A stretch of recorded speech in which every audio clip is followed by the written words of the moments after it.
Would you go diving in the ocean at night when the water is over 3,000 feet deep and it's pitch black? You're in the deep open ocean with only a flashlight to guide you and tethered to the boat above, so you don't get lost in the darkness. This is the Kona Blackwater dive I did with Jack's Diving Locker, where we're looking for aliens at night. Many people don't know that the largest migration on Earth happens every single night. This is when zooplankton and other alien-looking creatures come up to the surface at night to feed. So stick around to see what weird and fascinating creatures we saw. Many of the organisms you'll see at night are mostly transparent, gelatinous, and can produce light. Can you see this squid on the back of this woman's tank? She actually had no idea it was behind her, eating something off of her tank.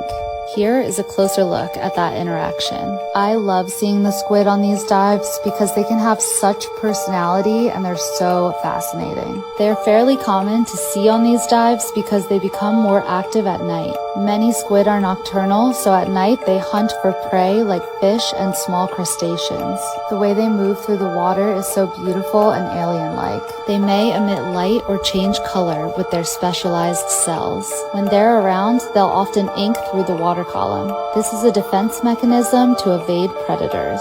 The ink can confuse or distract their attacker. I'm always hoping to see bigger animals on these dives, and this day we got lucky with 2 passing mobula rays. They're more rare to see in Hawaii, so that was exciting. On our way up back to the boat at the surface, we saw something very special. Can you tell what it is? This is a Fisher's seahorse. They become more active at night as they are primarily nocturnal. During this time, it will hunt for small crustaceans and plankton. Being out at night will allow them to feed more safely without being seen by predators. Right before we hopped on the boat, we saw another rare sighting, an ornate octopus in its larval stage.